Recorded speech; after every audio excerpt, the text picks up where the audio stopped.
안녕하십니까. SNS 마케팅과 브랜드 두 번째 시간입니다. 첫 번째 시간에는 브랜드에 대한 이해, 그리고 브랜드의 가치, 그리고 글로벌 브랜드로서 존재하기 위한 여러 가지 요소를 살펴보았습니다. 이번 시간에는 브랜드 개발의 전략에 대해서 말씀드리겠습니다. 자, 브랜드를 개발하기 위해서는 첫째, 브랜드를 디자인을 해야 됩니다. 그래서 브랜드 디자인이라는 것은 상품의 브랜드, 심볼, 로고, 패키지 디자인, 제품 디자인, 광고 디자인 등을 포함한 넓은 의미의 디자인을 브랜드 디자인이라고 이야기합니다. 또 우리는 이 브랜드를 크게 두 가지의 유형으로 나누어서 이야기할 수 있습니다. 첫 번째는 공동 브랜드 또는 통합 브랜드이고요. 두 번째는 개별 브랜드입니다. 첫째, 공동 브랜드나 통합 브랜드라고 하는 것은 하나의 강력한 브랜드를 집중적으로 홍보하는 동시에 각기 다른 상품을 통일된 디자인으로 묶어서 하나의 브랜드로 관리를 하는 것을 공동 브랜드, 통합 브랜드 그렇게 이야기합니다. 예를 들면 우리가 마시는 음료 중에 선키스트라고 하는 브랜드가 있습니다. 그래서 선키스트라는 브랜드 안에는 오렌지, 포도 등 다양한 음료를 다 묶어서 선키스트라는 브랜드로 사용하고 있지요. 또 국내 브랜드 중에는 청정원이라고 하는 브랜드를 예를 들 수 있겠습니다. 청정원도 간장, 고추장, 된장 이런 모든 것들을 청정원이라고 하는 브랜드로 묶어서 관리를 합니다.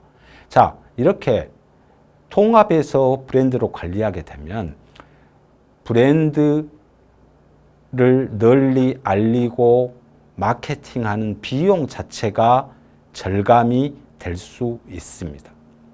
반대로 단점으로는 공동으로 사용되어지는 브랜드 안에 여러 가지의 제품 중에 한 가지라도 문제가 발생을 하게 되면 옆에 있는 제품까지 모두 다 영향을 받는다는 것입니다. 앞에서 저희들이 브랜드의 영향력을 따져봤을 때 좋은 브랜드는 옆에 있는 제품에게까지 좋은 영향을 미친다고 했죠. 반대로 안 좋은 일, 불편한 일이 생겼을 때는 브랜드를 공동으로 사용하는 모든 것들에 그 영향력이 가기 때문에 조심을 해야 된다는 겁니다. 그래서 일장일단이 존재하고 있는 것입니다. 자, 두 번째는 개별 브랜드입니다.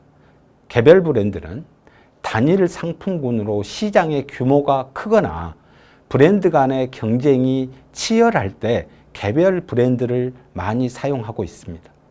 따라서 이 갈수록 전문화되고 세분화되어가는 지금의 시장 구조에서는 개별 브랜드로 관리하고 운영하는 것이 훨씬 더 효과적이다 이렇게 말씀드릴 수가 있습니다.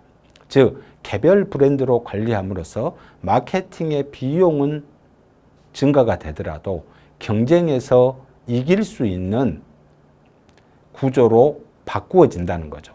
예를 들면 코카콜라, 환타, 킨사이다, 스트라이프, 파워에이드, 조지아 커피 이런 모든 것들은 개별 브랜드죠. 그러나 이 모든 것을 만드는 회사는 코카콜라라고 하는 회사에서 다 만들어냅니다. 자, 코카라고 하는 것은 브랜드고 콜라라고 하는 것은 음료수 자체의 고유 명사죠. 그래서 코카콜라는 코카에서 만든 브랜드고 이 코카콜라에서는 환타, 사이다 모든 것들을 만들어내는데 이러한 기호식품의 시장 경쟁력이 굉장히 치열해지기 때문에 각기 다른 개별 브랜드로 관리하고 마케팅하고 있는 것입니다. 자, 이렇게 브랜드를 개발하기 위해서는 첫 번째 해야 되는 것이 브랜드 네임이죠. 그래서 브랜드 네임은 크게 세 가지로 나누어서 이야기할 수 있습니다. 첫째는 설명적이고 구체적인 브랜드 네임. 두 번째는 은유적이거나 암시적인 브랜드 네임. 세 번째는 자의적인 것, 즉 마음대로 정하는 것, 이렇게 크게 나눌 수 있습니다. 그래서 설명적이거나 구체적인 것은 새우깡, 팡이제로 이런 것들입니다. 자, 이런 브랜드 네임은 그냥 듣기만 하더라도 대체적으로 저 브랜드 또는 저 제품이 가지고 있는 특징이 무엇인지를 대강 알 수 있는 것입니다.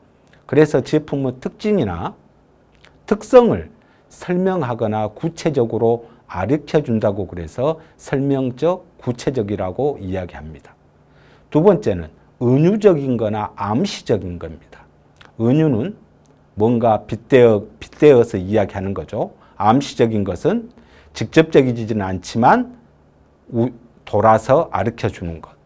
대표적으로는 누비라, 나이키 이런 것들이 있습니다. 누비라는 예전에 대우자동차에서 나왔던 자동차의 브랜드입니다. 누비라는 우리 고유 언어죠. 세상을 누비고 다닌다 할 때 누비랍니다. 그래서 이 자동차로 세상을 좀 누벼보겠다, 세상에 많이 팔겠다라고 하는 목표가 숨어 있는 겁니다. 나이키는 그리스 로마 시대에 나오는 여신의 이름입니다. 니케죠, 니케. 그런데 이걸 영어 발음으로 나이키입니다. 이 신발을 신으면 우리는 경기에서 이길 것이야 라는 것을 암시하고 있는 것입니다. 마지막으로 자의적이고 독단적인 것은 도저히 의미를 잘 알 수가 없습니다. 예를 들어서 3M, BMW, IBM 이런 겁니다. BMW는 바이에른주에서 만든 자동차 회사라는 겁니다. IBM은 국제 사무기 공장 뭐 이렇게 되는 거죠. IBM은 최초에 타자기를 만들었던 회사입니다.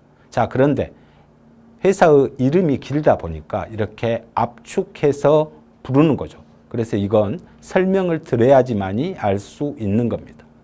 따라서 이 세 가지 어느 형태로 브랜드를 개발하든지 간에 상품의 특성 그리고 소비자의 편익을 고려한 브랜드를 개발할 필요가 있는 것입니다. 자, 그러면 구체적인 거나 설명적인 것하고 은유적이거나 암시적인 것의 장단점을 한번 비교해 보면 이렇게 이야기할 수 있습니다. 구체적이고 설명적인 것은 어떤 제품의 특성의 적합성이 가장 높습니다. 그리고 쉽게 기억되기 때문에 마케팅 비용의 절감을 할 수 있는 겁니다. 단점으로는 특별하게 설명을 하기 때문에 제품을 확장하는 데 불리하죠. 예를 들어서 새우깡, 새우가 들어있는 것 같은 느낌이죠. 그런데 이 새우깡이라는 것을 새우가 안 들어있는 다른 제품에 연결시키기에는 굉장히 제한적이라는 거죠. 두 번째, 설명적이고 구체적이기 때문에 이건 상표로 등록하기에 굉장히 불리합니다. 즉, 우리가 생각해낼 수 있는 거의 대부분이 브랜드로 등록이 되어 있기 때문에 상표 등록에 불리하다. 두 번째, 은유적이고 암시적인 것의 장점은 제품 확장에 굉장히 유리합니다. 그리고 상표 등록에도 유리합니다. 단점으로는 어떤 제품의 특성이나 적합성에서는 상대적으로 불리합니다.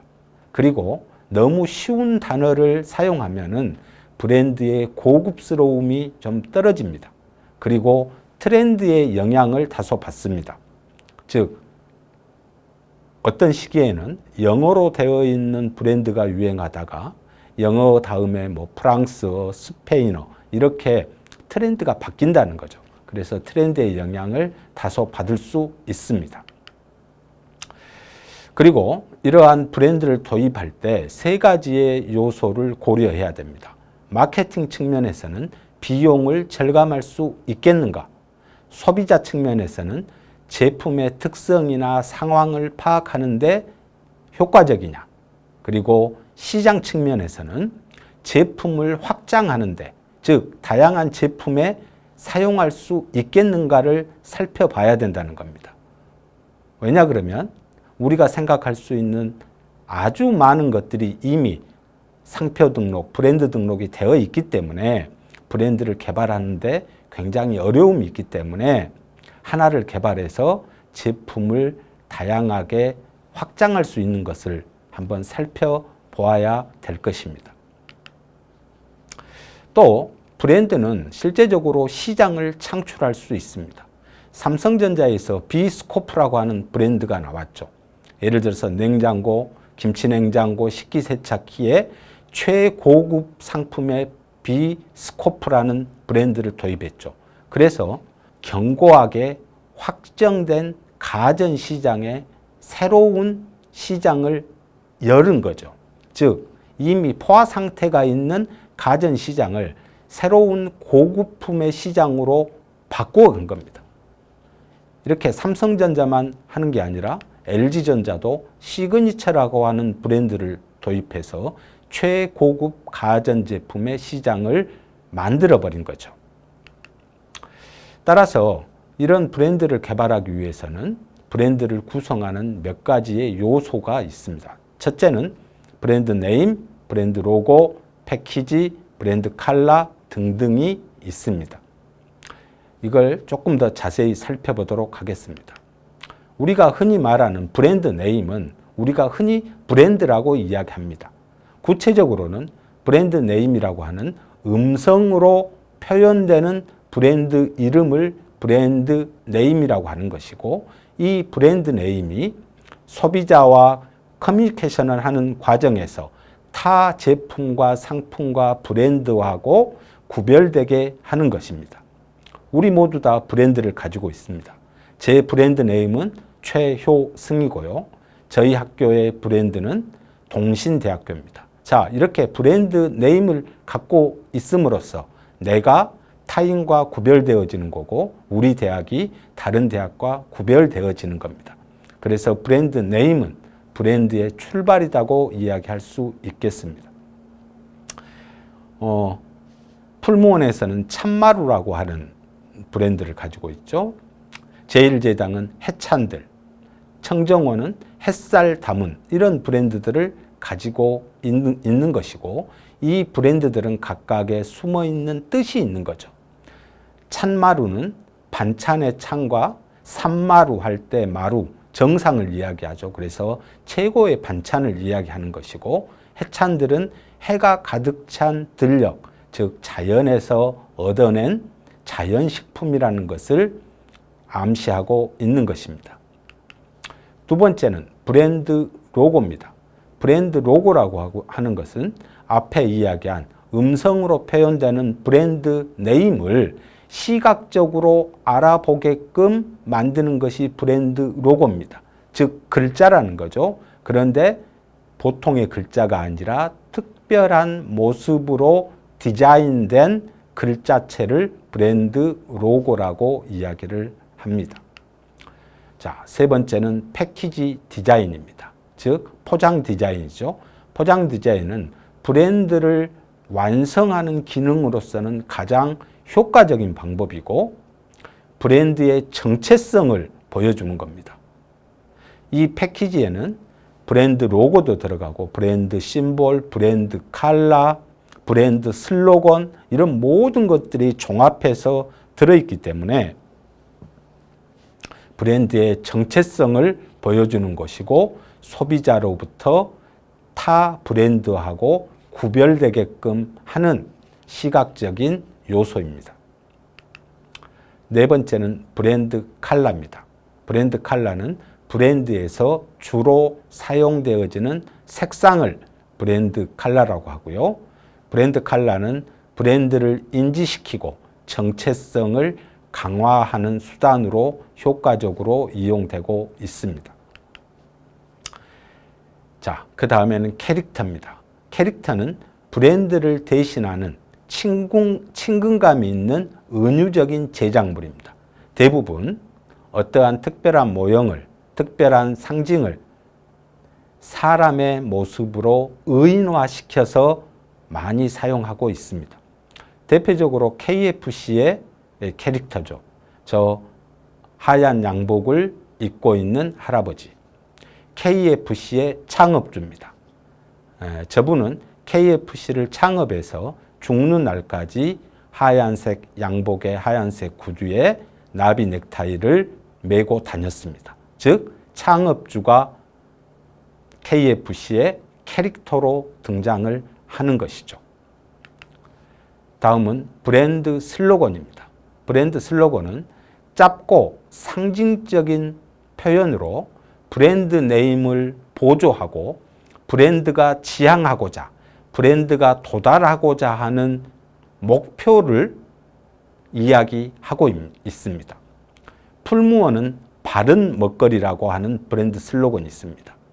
청정원은 건강한 이야기, 해찬들은 자연이 낳고 자연이 기른이라는 브랜드입니다. 자, 이것의 공통점들은 전부 이거죠. 인공이 아니라 자연, 그리고 바른, 올바른 이런 이야기들을 하고 있는 것이죠. 자, 그 다음은 브랜드 스토리입니다. 브랜드 스토리는 굉장히 중요하죠. 스토리는 브랜드나 제품의 이미지 확보에 기여합니다. 즉, 소비자의 상상력을 자극하고 기억에 생생하게 오랫동안 남게 하는 역할을 합니다. 켄터키 후라이드 치킨, KFC의 브랜드 스토리는 이런 겁니다. 켄터키 후라이드의 맛은 그냥 어디에서 가지고 온 게 아니라 이 창업주가 어렸을 때 할아버지가 살고 계시는 켄터키에 갔을 때 할아버지가 만들어 주었던 치킨의 맛을 도입을 했다. 그래서 켄터키 후라이드 치킨입니다. 자, 그래서 이 맛이 어떤 맛이에요? 라고 물어봤을 때 스토리를 이야기해 주면 소비자들 머릿속에 기억이 잘 되어진다는 것입니다. 우리 주변에서 이 브랜드 스토리를 흔히 볼 수 있죠. 우리 주변에서는 원조라는 것을 브랜드 스토리로 이야기하고 있죠. 수없이 비슷한 것을 팔고 있는 가게들이 주변에 많이 있지만 우리 집이 가장 최초로 만들기 시작했어. 그래서 원조라는 것을 사용을 하죠. 브랜드 스토리를 개발할 수 없고 개발할 여력이 없으니 원조라는 것을 가지고 와서 브랜드 스토리로 이야기하고 있는 것입니다. 자, 이렇게 짧게 2개의 강의를 통해서 SNS 마케팅에서 브랜드가 필요한 역할을 여러분들과 함께 했습니다. 고맙습니다.